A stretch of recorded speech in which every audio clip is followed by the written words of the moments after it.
बुद्धिजीवियों का षड्यंत्र। इसके पहले सिर्फ और सिर्फ वंश और वर्ग मिलता है। जाति का उदय या जाति सूचक नाम यहीं से मिलना शुरू होता है।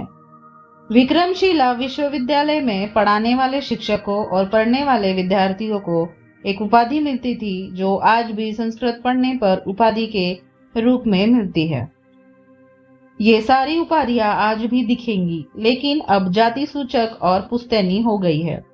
शिक्षक, आचार्य, उपाध्याय, मुखोपाध्याय, कुशाग्र विद्यार्थी, पंडित, महापंडित, ग्रंथवाचक, मिश्रा, मुखर्जी, शर्मा, 2 वेद के विद्यार्थी, दुबे, द्विवेदी, 3 वेद के विद्यार्थी, त्रिवेदी, तिवारी, त्रिपाठी, 4 वेद के विद्यार्थी, चौबे, चतुर्वेदी, चट्टोपाध्याय।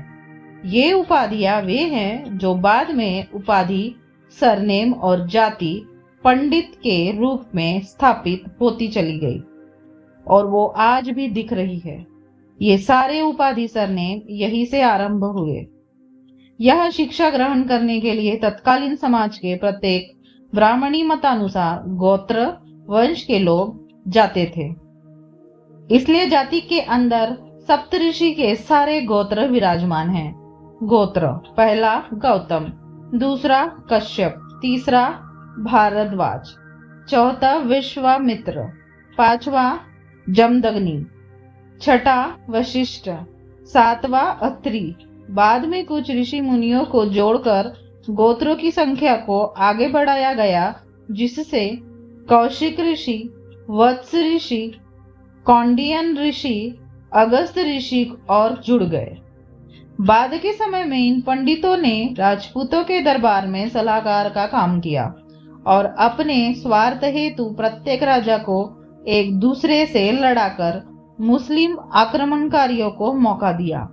तुर्क मुस्लिम शासकों के आने के बाद पंडित और राजपूत दोनों ने ही मुस्लिम शासकों के दरबार में दरबारी का काम किया। पाल वंश के समय काम के अनुसार पद का नामकरण हुआ, जो नीचे है। The Pala rule was monarchical. The king was the center of all power. Pala kings would adopt imperial titles like Parameshwara, Paramvattarka, Maharajadhiraja, Rajput. Pala kings appointed prime ministers. Pramodilal Paul, 1939. The Early History of Bengal, Indian History, Indian Research Institute। ये सारे पद आज भी विद्यमान हैं, लेकिन अब सिर्फ जाति सूचक और पुश्तैनी हो गया है। राजा, राजनायिका, परमेश्वर, परम भट्टारक, महाराजाधिराज, राजपूत जाति का उदय यहाँ से। रानका, संभवतः अधीनस्थ प्रमुखों की उपाधि। सामंत और महासामंत, अधीनस्थ क्षेत्रीय प्रधान, महासंधि, विग्रहिक, विदेश मंत्री। दत्त, प्रमुख राजपूत। दत्त या दत्ता की उपाधि का उदय यहीं से शुरू हुआ, जो अब ब्राह्मण जाति का सरनेम है। राजस्थानीय, उप प्रांतों के राज्यपाल। अग्रक्षा, प्रधान रक्षक, शास्त्राधिकर्ता, टैक्स कलेक्टर। चौराधारनिका, पुलिस। शौलक काका, व्यापार कर। दशपराधिका, दंडाधिकारी। तारिका, नदी पार करने पर शुल्क संग्रह करता। निषादिया, मल्लाह जाति का उदय यहाँ से। महाअक्षपटलिका, महालेखाकार। ज्येष्ठ कायस्था, दस्तावेजों का लेन देन करने वाला, कायस्थ जाति का उदय यहाँ से। प्रमात्र, भूमि मापन के प्रमुख। महादंडनायक या धर्माधिकारी, प्रधान दंडाधिकारी। दंड शक्ति, पुलिस कर्मचारी। खोला, गुप्त सेवा। क्षेत्र, भूमि के उपयोग प्रभाग के प्रमुख अधिकारी। कृषकाध्यक्ष, कृषि के प्रमुख अधिकारी। कृषक कर्मी जाति का उदय यहाँ से। अन्न, कुर्मी, गुज्जर। सब्जी, कोयरी, फूल, माली। गवाध्यक्ष, डेयरी फार्मों के प्रमुख, ग्वाला जाति का उदय यहाँ से। छागाध्यक्ष, बकरी पालन के प्रमुख। मेषाध्यक्ष, भेड़ पालन के प्रमुख गडेरिया जाति का उदय यहाँ से। महिषाध्यक्ष भैंस पालन के प्रमुख और वोगपति जैसे कई अन्य नाम आधार। Pramodlal Paul 1939 the early history of Bengal PDF Indian history Indian research institute retrieved 2014 0328 Pramodilal Paul 1939 The Early History of Bengal PDF Indian History Indian Research Institute Retrieved 2014 0328 और अन्य लेखकों की पालवंश की जीवनी। बख्तियार खिलजी द्वारा लगभग 1200 ईस्वी में विक्रमशिला विश्वविद्यालय को नष्ट करवा दिया गया। पालवंश के शासक गोपाल 750 ईस्वी से 770 ईस्वी संस्थापक। राजधानी मुंगेर मुदगिरी। धर्मपाल 770 ईस्वी से 810 ईस्वी वास्तविक संस्थापक। देवपाल 810 ईस्वी से 850 ईस्वी सबसे प्रसिद्ध।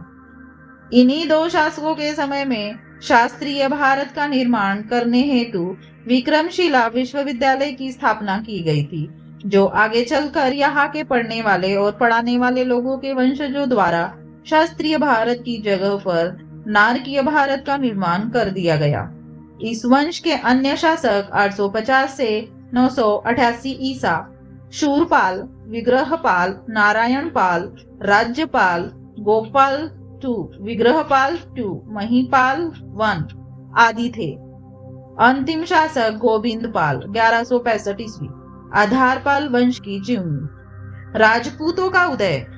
राजपूत शब्द संस्कृत के राजपुत्र और पाली के राजा के पुत्र का अपभ्रंश है। सामान्यतः इसका अर्थ होता है राजा का पुत्र या राज परिवार के किसी व्यक्ति का पुत्र। राजपुत्र शब्द का प्रयोग संभवतः पालवंश 800 ईस्वी के बाद किसी जाति के रूप में न करके राज परिवार के सदस्यों के लिए किया जाता था। बाद में इस राजपूत या राजपुत्र शब्द का प्रयोग जाति के रूप में होने लगा और उसके बाद भारत में छोटे छोटे राज्यों का उदय हुआ और एक दूसरे से बड़ा बनने की होड़ में राजशाही का उदय हुआ। साथ ही अपने आप को राजपूत कहलाने के अहंकार की परंपरा की शुरुआत भी हुई। जैसे राजपूत राजा कन्नौज में गहड़वाल 1080 ईसा, गुजरात में सोलंकी, मालवा में परमार, ग्वालियर में तोमर 10वीं सदी और अजमेर में चौहान 12वीं सदी। बुंदेलखंड का चंदेल वंश 900 ईसा से 1250 ईस्वी। राज्य क्षेत्र उड़ीसा और मध्य प्रदेश।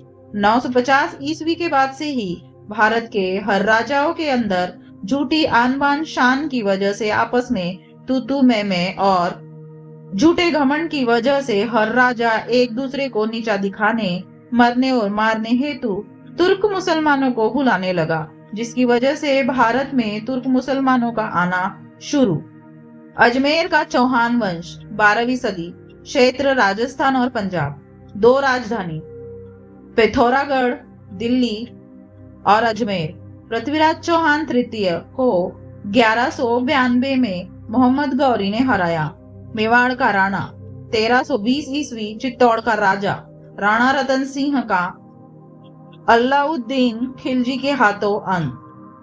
कड़वा सच 570 ईस्वी में पैगंबर हजरत मोहम्मद का जन्म और उनके द्वारा मुस्लिम धर्म की स्थापना और आज पूरे विश्व के नक्शे पर छा जाना, यानी कि गुप्त वंश शासन के बाद। और 950 ईस्वी में पालवंश के समय शास्त्रीय भारत का निर्माण करने हेतु विक्रमशिला विश्वविद्यालय की स्थापना करना और उस विश्वविद्यालय से शिक्षित वर्ग का पैदा लेना और उसी शिक्षित वर्ग ब्राह्मण के कारण ब्राह्मणवादी व्यवस्था और राजपुत्र या राजपूत राजा की उत्पत्ति होना और उसके मात्र 300 से 400 वर्षों के अंदर हर राजपूत राजा ब्राह्मणों का गुलाम बनकर रह गया। यह परिवर्तन ब्राह्मणों की गुलाम बनाने वाली प्रक्रिया को दर्शाता है, जो आज भी ब्राह्मण समाज की विचारधारा में स्पष्ट परिलक्षित होता है।